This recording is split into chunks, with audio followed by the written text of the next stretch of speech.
story you are about to hear is true. The names have been changed to protect the innocent. Fatima Cigarettes, best of all king-size cigarettes, brings you Dragnet on both radio and television.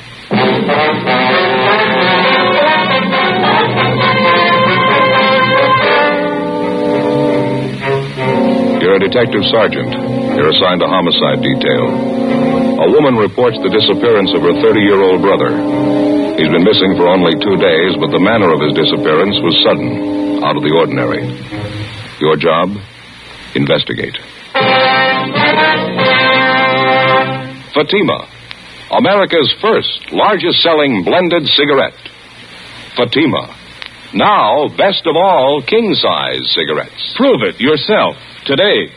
Compare Fatima with the king-size cigarette you're now smoking. 1. Fatima's length filters the smoke 85 millimeters for your protection. 2. Fatima's length cools the smoke for your protection. 3. Fatima's length gives you those extra puffs, 21% longer than standard cigarette size. And in Fatima, you get an extra mild and soothing smoke, plus the added protection of Fatima quality. Definitely the best quality in its class, but the same price as the cigarette you're now smoking. Buy Fatima in the bright sunny yellow pack. Best of all king-size cigarettes.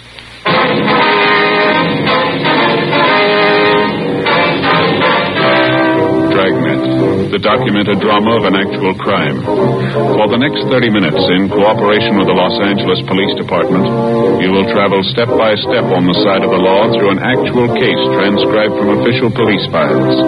From beginning to end, from crime to punishment, Dragnet is the story of your police force in action.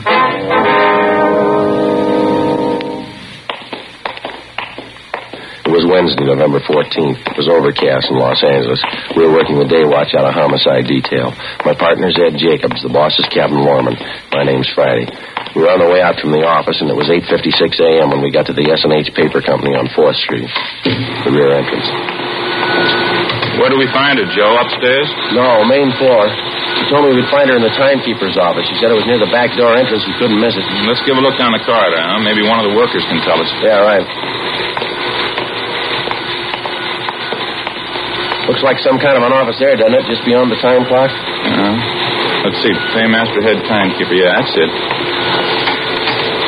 The door's locked, Ed. You want to rap on the pay window? Yeah. Yeah? Police officers, ma'am. We have an appointment with Miss Edith Tabor. Oh, yes, officers. I'm Edith Tabor. Just a moment, please. I'll ring the buzzer. Just push on the door. All right, thank you, ma'am. Go ahead, Ed. All right. Are you the one I talked to on the phone, Sergeant Friday? Yes, ma'am, that's right. This is my partner, Sergeant Jacobs. How do you do? This is about your brother, Miss Tabor. Ralph Tabor, is that right? Yes, that's right. I know there must be something wrong. Ralph's been gone since Sunday. No one's seen him. No one's heard from him. I'm worried sick about it. Last time you saw him was on Sunday? No, I didn't actually see him. I talked to him on the phone. We made a date for dinner. Ralph and I always have dinner together Sunday nights. It's about the only time in the week we do get to see each other. I see. I believe you told me on the phone you already checked with most of his friends the places he'd most likely be. Is that right? I've called everyone I can think of. No one's seen him. Your brother's never done anything like this before, miss? Going off without telling anyone? No, never. I'm very worried, Sergeant. Can you think of any reason at all why he'd want to disappear of his own free will, I mean? No. No reason in the world for it. He seemed perfectly all right when I talked to him on the phone Sunday. Everything was fine. We made a date for the movies Tuesday night. That was for last night. Picture downtown we wanted to see. He made a special point of it. I just know something must have happened. Mm-hmm. I gather you know most of your brother's friends. You've kept in fairly close touch with him, haven't you? Yes, we get together at least once a week, as I say. I'm 4 years older than Ralph. I've looked after him since we were kids. We've always been together, the last 5 or 6 years especially, ever since Mama died. Your brother in a pretty stable mental condition, was he? No financial worries, nothing of that kind? No, sir, nothing I know about. I'd like to double-check this information that you gave me on the phone, Miss Tabor. The name and address and his description. Yes, sir. The full name, Ralph Lawrence Tabor, 14316 Almaden Street, male, white American, occupation, interior decorator. Is that it? Yes, that's right. Height, 5'11", 155 pounds. Dark blonde hair, gray eyes, fair complexion. Birthmark on left side of neck. Yes, that's all correct. Your brother in the habit of carrying large sums of money around with him, do you know? No, not that I know of. He has a good job. He's not getting rich at it, though. I don't think I've ever seen Ralph with more than $20 or $30 on him at a time. Who was the last person to see him, miss? You any idea? Well, I talked to Ralph's landlady. She told me she saw Ralph and this friend of his, Andy Howard, going into Ralph's apartment. That was about 6 o'clock Sunday night. Ralph was supposed to meet me at 7:30, never showed up. Now, this friend of your brother's, Miss Tabor, this Andy Howard, are you acquainted with him? Yes, but I don't know him too well. I only met him 2 or 3 times. He lives in the apartment house next door to Ralph's, so the two of them were friends in the Navy together during the war. Good friends.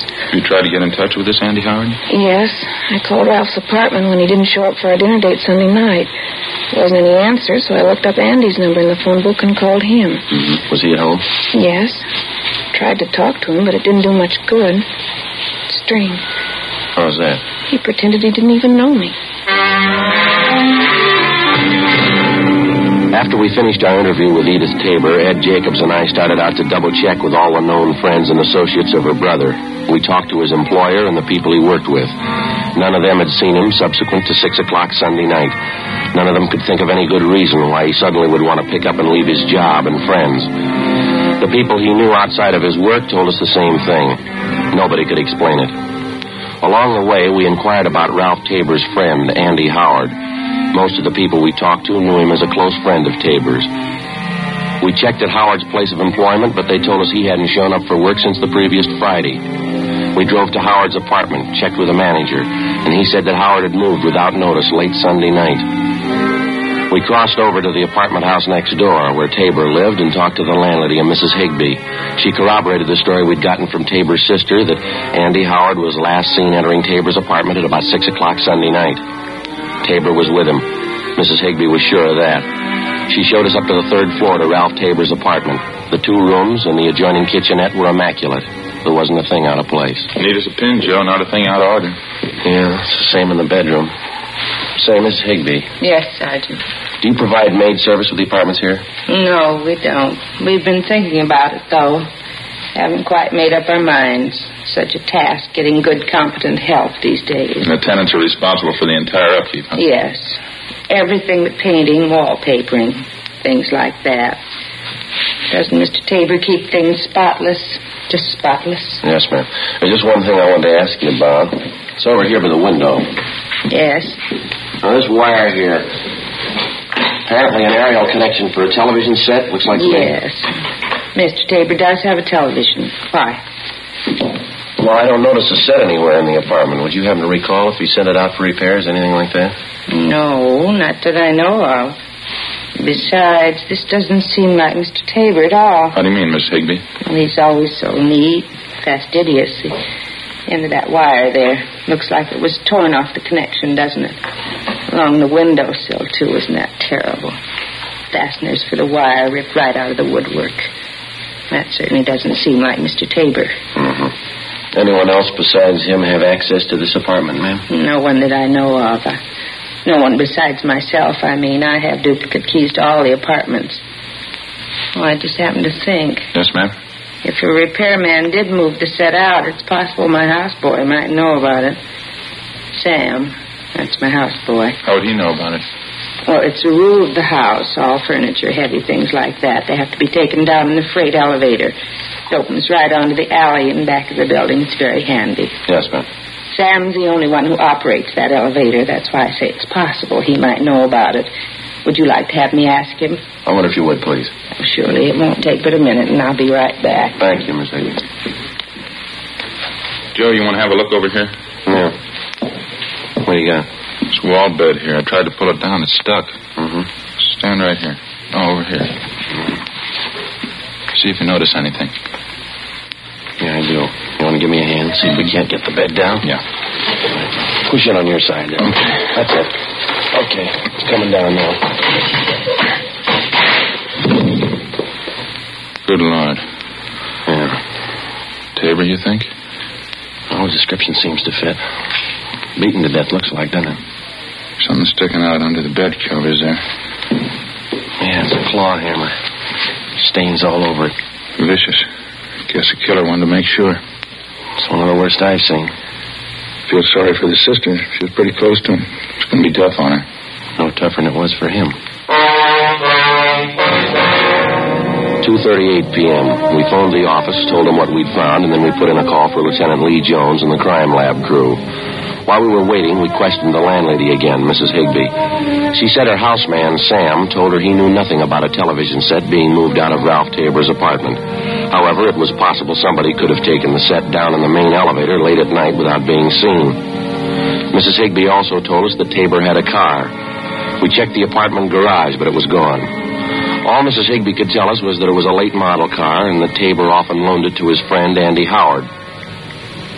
Sergeants Al Shambra and Joe LaMonica from Homicide arrived, and together the four of us interviewed the employees and the tenants in the apartment building. They gave us little or nothing at all. A few minutes before 3 p.m., the crime lab crew showed up and started their preliminary investigation. We put in a call for the coroner. From the obvious lack of fingerprints in usual places around the apartment, it was apparent that the murderer had taken great precautions to cover his tracks. 3:35 p.m. The deputy coroner arrived, and after the preliminary investigation was finished, the body was removed to the county morgue. Ed and I went back to the office, checked our DMV, and got out on all points on Tabor's car and also on the friend he was last seen with, Andy Howard. R&I turned up a single entry for Howard's criminal record, a drunk driving charge. 5:20 p.m., we met with Edith Tabor and broke the news of her brother's death. When she recovered from the shock, we interviewed her briefly. It was Andy Howard. I know it was him. It had to be. Why do you say that, Miss Tabor? There's something about this man Howard you haven't told us? He's no good, Sergeant. He's no good at all. That's what I've been afraid of. I've been afraid of it right along. Well, just how do you mean, ma'am? He's no good. He's a tramp, a bum. Won't get a job. He's been living off my brother. He isn't normal. There's something wrong with him. Well, how is it your brother put up with him? Well, I told you he and Ralph were friends in the Navy. He did a big favor for Ralph once. He's been living off it ever since. Taking his clothes, borrowing his car, money, never paying it back. Why do you think you killed your brother, miss? I just know it, that's all. He did it. Did he ever fight with your brother? Would you happen to know? Did he ever threaten him? They had a big fight one night, about 2 weeks ago, I think. Andy kept sponging until Ralph got good and sick of it. Told Andy to go out and get a job. That's when the fight started. You saw it, did you? Ralph told me about it. Fist fight in the alley back of the apartment. Ralph knocked Andy down. Andy said he'd never forget it. He'd pay Ralph back. A couple of days after that, my brother said the two of them made up. Everything was all right. Ralph should have known better. He should have known better. Just a few more questions, Miss Tabor. Can you tell us anything about Andy Howard's background, where he's from, who his friends are, places he usually goes? No. I didn't know much about him. He's from the South, I think, Alabama. Ralph's friends can tell you more about him than I can. All right. Had you heard anything lately about Howard planning to move out of his apartment? No, nothing. When I heard that he did move and Ralph was missing, I knew something was wrong. That's why I called you. If I'd only known before. Poor Ralph, if I only knew. I'll try to take it easy, ma'am. We'll arrange for a car to drive you home, all right? It's so hard to understand. So hard. For anyone to kill Ralph like that, horrible. He was so good. He was my brother. Yes, ma'am. What do you say to a man who kills your brother? How do you understand him? What do you tell him? Well, why even try? What? Let the jury tell him. Before we had the victim's sister, Edith Tabor, driven to her home, we asked her about the television set in her brother's apartment, but she was unable to explain its absence. Burglary detail had already been notified about the case, and the pawn shop detail alerted. An APB had been gotten out containing a complete description of the TV set along with the serial numbers. A few minutes after we got back from dinner that night, we had an answer on it. A pawn shop operator on West 7th Street called in with the information that he'd taken in a television set with identical description and serial numbers as that of Tabor's. Ed and I drove out to the pawn shop and checked the operator's buy book. The set had been pawned the day after the murder. The serial numbers and description matched in every detail.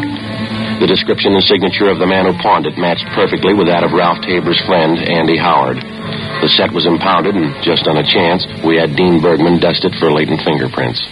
Dean? Oh, hi, Ed. Friday. How you making out? Any luck? Not bad. Have a look here. Yeah.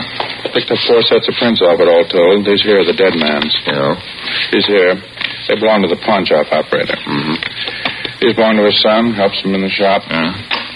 Guess this is the one you're looking for. 2 clean index prints. Did you classify them? Checked them against prints from Andrew Howard's package. Yeah. They match. When we checked in for work the following morning, we got the coroner's report on Ralph Tabor.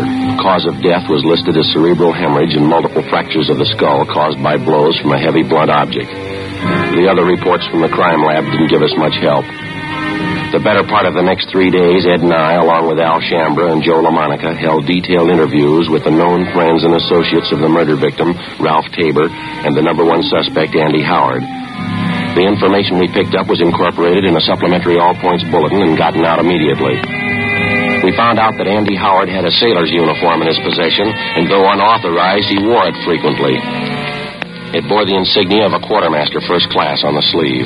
We also found out Howard had identical tattoos on each forearm, the picture of an unfurled American flag with the name Betty D below it. We had the city covered for the suspect. 4 days passed. No trace of him. Saturday, November 24th. We got an urgent call from Homicide Commander Lieutenant Mort Gear in San Diego. On the highway? When was that, Mort? I see. Hey, Joe, you got a pencil, eh? Yeah, here you go. Thanks. Hey, Mort, he's pretty sure, huh? Uh-huh. Well, yeah, it seems to tie in all right. How's that? Well, I don't know for sure. We'll check with Captain Lorman right now and let you know. Yeah, thanks, Mark. Goodbye. Good break. What do you have to say? One of their traffic men down there, a fellow by the name of Jack Webb, stopped a car on the highway going out of town speeding. Yeah. Webb says the man answers Andy Howard's description perfectly, right down to the tattoo on the forearm. No doubt about the car the guy was driving was Tabor's description and license number. He even used Tabor's identification. When did all this happen? The day after the murder. They'd have held the man, but didn't have the information at the time. That's a bum break. Which way was Howard going, they tell you? Yeah, into town. They figure he's still there someplace. How do you mean? Found the car an hour ago, abandoned. 10 minutes after the phone call from San Diego, Captain Lorman checked back in at the office, and Ed and I met with him. We told him about the information San Diego had phoned in, and he gave Ed and I an immediate okay for the trip south. We went down to the garage, picked up a car, and 6 hours later, we checked in with Sergeant Russ Ormsby, San Diego Homicide. What's this, another fishing trip, or are we doing business this time? I'm afraid it's all business, Russ. The Andy Howard thing. Mark Gear around? No, I won't be back till later. I can brief you on it, though. McGuire and I have been working it on this end. Well, how about Tabor's car? You still got it staked out? Yeah, no nibbles yet. What do you figure? If nothing happens, pull it in tomorrow, process it for prints? Yeah. We've had something warmer than that since Mort Gear called you. It looks pretty good. Yeah, what do you got? Only came up with it a couple of hours ago. Field interrogation card. Made out last night, west end of town. Beat officer by the name of Driscoll questioned a man and a girl parked in a car out that way last night. There's a description on the man. Thanks, Russ. Yeah, Fits Howard all the way, Ed, here. See? Couldn't get much closer. Huh? We checked out the car they were in. Belongs to the girl. Yeah. Look here, Ed. He's still using Tabor's identification. Yeah. All right, where's it go from here, Russ? You got this Andy Howard spotted? No. Beatman Driscoll, he didn't know the guy from Adam. Yeah, well, where's that leave us? The girl Howard was with. Driscoll knew her. We contacted the beat officer, Driscoll. The girl who'd been spotted sitting in a parked car the night before with murder suspect Andy Howard was identified as Helen McClung, a waitress in a downtown cocktail bar. A stakeout was placed in her apartment, and she was brought in for interrogation. Well, he's not a good friend of mine. I don't know where he lives. Don't know what he does. I hardly even know him, Sergeant. You were out for a drive with him the night before last, that right? Sure, I don't deny that. We went out for a ride. That's all there is to it. You sure you don't know where this man lives, Helen? Not exactly, no. He's staying at a hotel downtown, I think. We went for a ride, and I dropped him off at the bus line. That's all there was to it. Do you expect to see him again? You have any dates with him in the next couple of days? No. To tell you the truth, I thought I had a date. Didn't work out. Nothing ever works out. Phoned this morning, called it off. Tell you why? I gave some lame excuse. I found out the real reason, though. What's that? You mind telling us? No, I don't mind. Got a date with my girlfriend instead. Claire Peterson. Burned me up a little, but I don't mind. Well, where's your girlfriend live, Helen? You mean Claire? Out on Rose Avenue, 1500 block. I'm not sure, though. Is he going to pick her up there? I guess so. Why? When's the date for, do you know? Yeah, tomorrow night.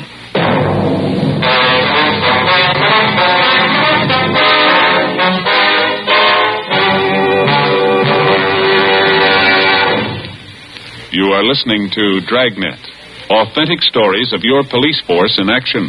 Compare Fatima with your present king-size cigarette. Yes, compare Fatima with the king-size cigarette you are now smoking. 1.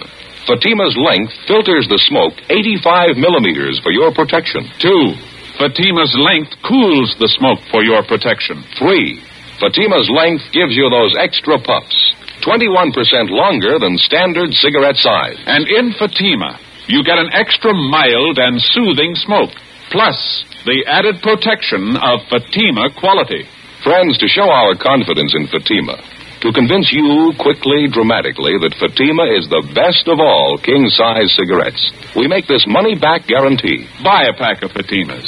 Enjoy Fatima quality, extra mildness, and superbly blended tobaccos. If you're not convinced Fatima is better than the king-size cigarette you're now smoking, just return the pack and the unsmoked Fatimas before April 1st, and we'll give you your money back plus postage. Fatima, Box 37, New York 1. Remember, each king-size Fatima gives you an extra mild and soothing smoke, plus the added protection of Fatima quality. Switch to Fatima today. Best of all king-size cigarettes.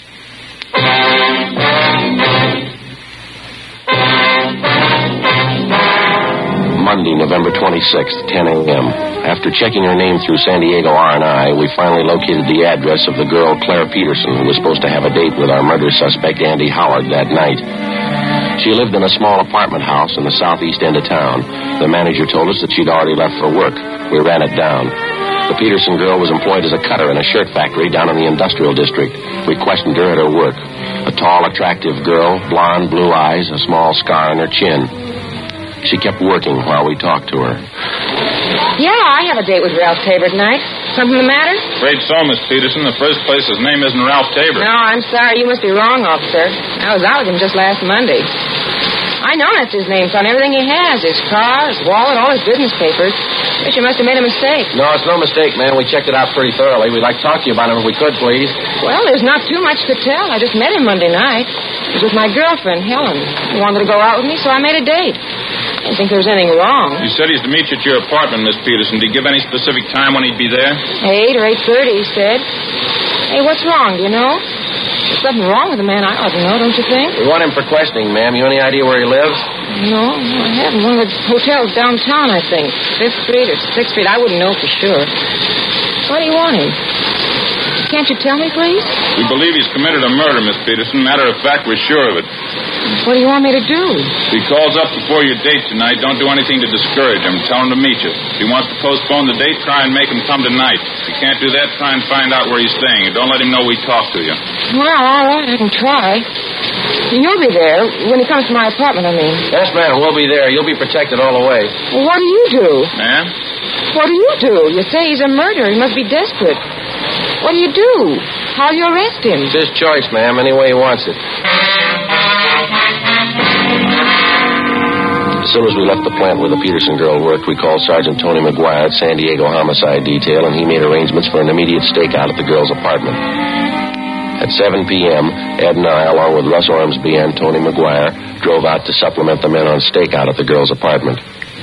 8 o'clock, 9, 9:30, 10 p.m., still no sign of the suspect. At midnight, our relief team showed up, and we headed back for the office. When we got there was a bulletin from the Highway Patrol reporting that earlier that night, a man partially identified as Andy Howard had been seen heading north from San Diego on U.S. Highway 101 toward Los Angeles. We got Captain Lorman on the phone, briefed him on the latest developments, and told him that photographs of the suspect had been distributed to all officers. The next 10 hours failed to turn up anything new. San Diego officers continued to cover their end. 11:15 p.m. the next day, we drove back to Los Angeles and reported in at homicide. There was a note in the book from Lorman asking us to check in early the following morning, so Ed and I signed out and went home to get some sleep. The next morning, 1:45 a.m.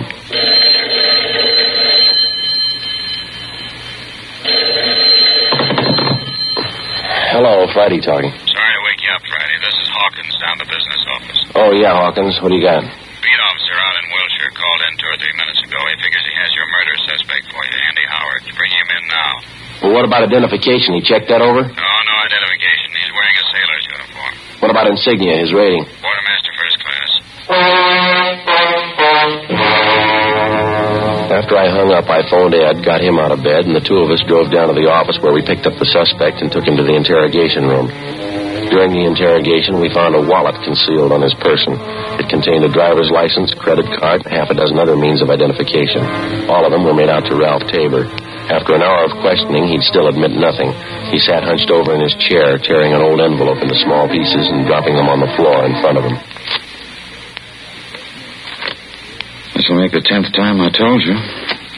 I don't know what happened to Ralph. I didn't take his car or his television set. I didn't leave the city. I wasn't in San Diego last week. Now, if you don't believe me, you prove I'm lying. We didn't pull you in on the guess, Andy. We'll prove it. Do you mind telling me how? We got 3 people on their way in here right now. Ralph Tabor's sister, his landlady, a man by the name of Sims, pawn shop dealer. Mean anything to you? It's my word against theirs. 3-1, mister. I got the odds in their favor. Look, why don't we straighten this out once and for all? You think I killed my friend Ralph. Why? Explain it to me. Why should I kill him? Look, I wouldn't know, Andy. Maybe you'd like to tell us. His sister says he was pretty good to you. She was good to me. I guess she didn't tell you what I did for him overseas when we were in the Navy together. No, she didn't tell us. She wouldn't. Stupid women. I haven't found one of them worth anything. Frustrated. She needs a husband. That's her trouble.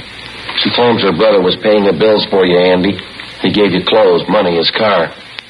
She says you were living off of him. Lousy woman. That's all the thanks I get. For all I did for Ralph. I borrowed a few dollars, yeah. That's all.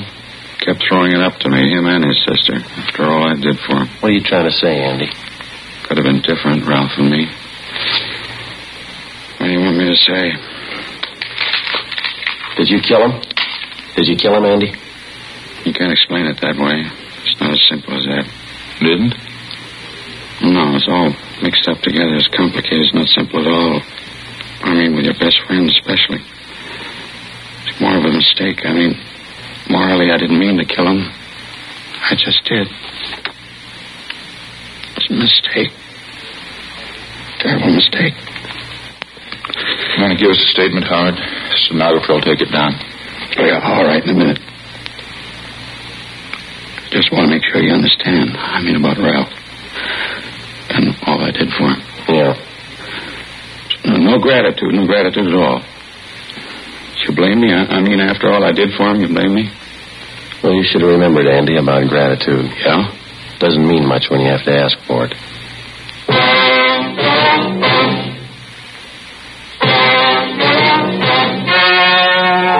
The story you have just heard was true. The names were changed to protect the innocent. On February 4th, trial was held in Superior Court, Department 89, City and County of Los Angeles, State of California. In a moment, the results of that trial. And now, here is our star, Jack Webb. Thank you, George Fenneman. Friends, you've been listening to Dragnet for the past 28 minutes. Now, it'll take you less than 28 seconds to prove that Fatima is the best of all king-size cigarettes. Just compare Fatima with the king-size cigarette you're now smoking. Fatima filters the smoke through a long distance of 85 millimeters. Fatima's length cools the smoke for your protection. Fatima's length gives you those extra puffs, 21% longer than standard cigarette size. And in Fatima, you get an extra mild and soothing smoke, plus the added protection of Fatima quality. Prove it today. Buy Fatima.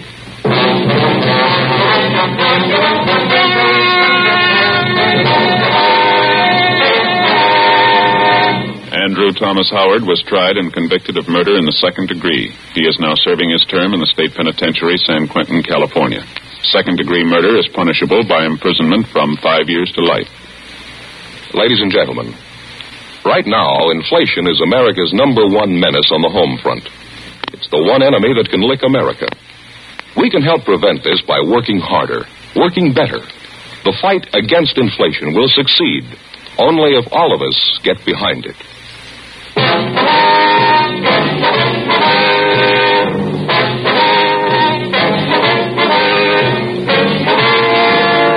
You have just heard Dragnet, a series of authentic cases from official files. Technical advice comes from the Office of Chief of Police W.H. Parker, Los Angeles Police Department. Heard tonight were Barney Phillips, Joyce McCluskey, and Virginia Gregg. Script by Jim Moser. Music by Walter Schumann. Hal Gibney speaking. Fatima Cigarettes, best of all king-size cigarettes, has brought you Dragnet, transcribed from Los Angeles.